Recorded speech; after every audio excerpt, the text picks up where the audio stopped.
on some common mistakes that we've encountered throughout the years in our role as independent ERP consultants. The ERP selection process can be long and complicated, and studies consistently show that half of ERP implementations fail to achieve their goals. So, Dave, in your experience, what are some of the common mistakes that project teams should be aware of as they embark on a new technology selection process?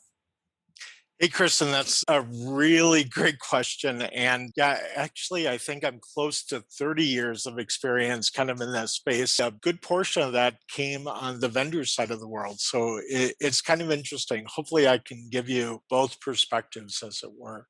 One of the big things, as I look at, again, both from the vendor perspective when I was with a manufacturing ERP solution for many, many years, and probably, again, half that time also on the client side of the world doing project management, and especially now being a part of Ultra. One of the big things that I've seen over the years is kind of, I would characterize it really as an overemphasis on the technology.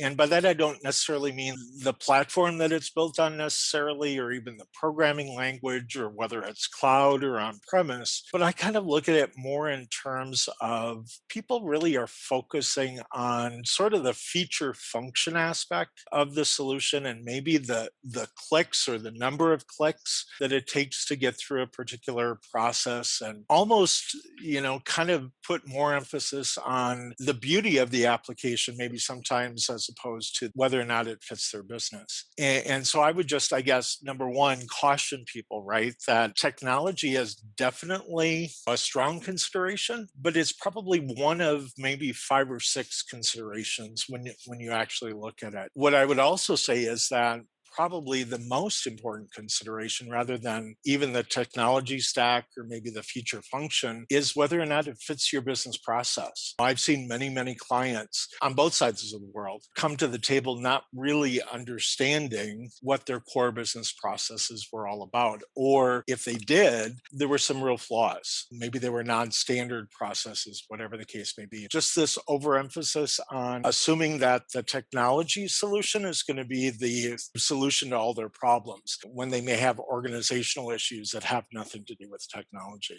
I think the other big mistake that people make is looking at sort of, well, all ERP systems basically do the same thing, right? They all are probably good at costing, they're all good at scheduling, they're all good at whatever the requirement happens to be. And maybe there's not really a lot of difference. And that again gets a lot of people in trouble. You had mentioned the statistic about 50% of ERP solutions fail. And I think it's really this sort of combination of one and two, right? Sort of this assumption that all ERP systems are created equal. They all basically at the end of the day do the same thing. So we can pick anyone, right? And maybe they go for the big name in the business or whatever the case may be. But this assumption that all of the solutions do everything equally, especially in equipment manufacturing, machine building, that sort of thing, where you have very complex bills of material, multi levels deep, where you might have very complex purchasing requirements or inventory stocking requirements. Those are some of the things, right, that are going to be the difference at the end of the day. So again, it gets back to really understanding who you are as a business and what your business requirements are. So again, that's really key because that should drive everything. Understanding your process, understanding what your business requirements are, and that should get you to the point where you really start to understand that while the base functionality may be very similar, there are going to be some key differences. The other mistake I think people make is really this thought that we have to document literally every minute detail that we need in an ERP solution. And what often happens is either they get too caught up into the details, right? And it's just daunting to try to do that. Or they simply go out and do a search on the internet and find the latest and greatest version of an RFP that they can present to the vendors. So you may decide, for example, that, hey, I want to look at 5 ERP vendors. You download this highly detailed RFP and you basically send it to the vendors and you hope that they answer truthfully. The problem that I see with these RFPs, and probably the number one issue, is they're all presented to the vendor without any sort of context. You you may present them to the vendor with a bit of your company background, but then at the end of the day, it's just this checklist, right? And we all have seen them. Does the software do it? Yes or no? Is it a third party application, or, again, is it custom, or whatever the case may be? And it becomes this sort of, I keep coming back to using the word beauty contest, right? So who is going to get the most yeses, or the most check marks in the yes column? And that's who we award the business to. Again, pretty short sighted, because again, it gets back to that point that I made earlier, where people think it's just about feature function and that's all I need to worry about. And I know Michael later on is going to talk a lot about the other important aspects, the partnership that you want to build with the vendor and that sort of thing. So again, I would just say that what we very often see is either people getting highly fixated on number one, the technology stack, or fixated on feature function that's expressed through these highly detailed RFPs. Michael, you may want to jump in. Actually, we're talking these technical approaches to ERP selection, but I know that you've dealt with a lot of customers and prospects here at Ultra, where it's Sure. almost the opposite, right? They kind of base their decision on the emotional aspect Yeah. of it. So can you talk maybe to that? Yeah, absolutely. I think it's important to keep the project at hand in mind and not make an emotional decision. And that can be any preconceived notion that you have coming into the selection. That could be a relationship that you might have with the vendor or the implementation partner. You might just really like the person that's selling it to you. And oftentimes they're very good at that because this is enterprise software. So you're going to find some very high-end salespeople.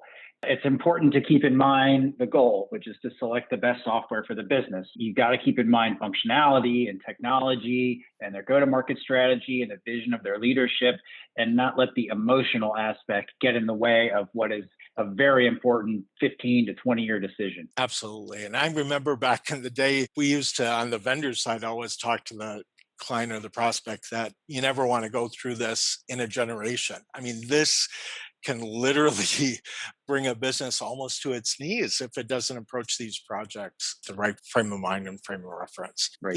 The other thing that I've seen over and over again is these initiatives, these projects start in the IT group because they're probably the most knowledgeable about the available technology that's out there. And so very often I've seen, the CEO or the CFO go to the VP of information technology or the IT manager or the person that they may contract with, right, for their IT services. And they say, I'm going to put you in charge of this project. The unfortunate aspect of it is while the IT folks are going to be extremely knowledgeable, right, in the technology that's out there, probably even to the level of the feature functions that are available, a lot of times the IT folks don't always necessarily understand the intricacies of the business. And again, I talk a lot about the importance of understanding business process and having the entire organization really involved in this selection process. So I think that's really critical. I can tell you from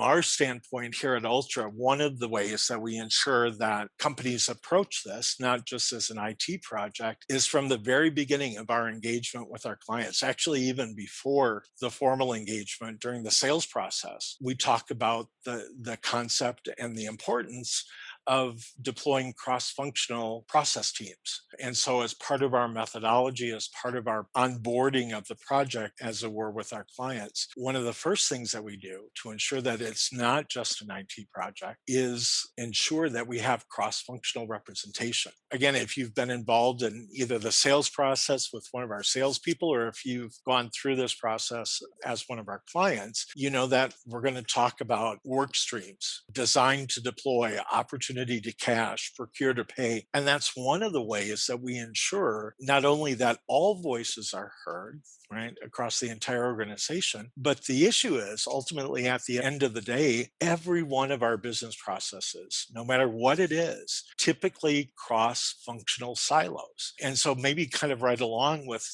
this fourth mistake is, people approach these projects looking at it from what do we need to get for sales? What do we need to get for production out on the shop floor? What do we need to do for our folks in estimating or design or whatever the case may be? And that's almost as big of a mistake when you approach a project kind of with that siloed functional view as approaching it as just simply an IT project. So again, the importance of not looking at it as an IT project, ensuring that we're looking at it from really cross-functional capabilities is really, really important. The other mistake that very often we see, and it's, again, very often no fault of the people that are going through these projects, there's a certain amount of brand awareness out there with these big name ERP solutions. Everyone on the call has probably heard of folks like SAP, Oracle, Infor, that sort of thing. And again, for the right manufacturer, for the right equipment builder, the machine builder, those solutions probably are very viable options. The issue comes, though, obviously, when maybe you're not a global enterprise with very complex requirements. Very often, those big name solutions that we all hear every single day are going to be too complex, too burdensome, and at the end of the day, probably too expensive. And so the challenge becomes, okay, so if it's not one of the big three or the big four, whatever the magic number is, how do I go through that like huge list of potential vendors? Where do I even find them?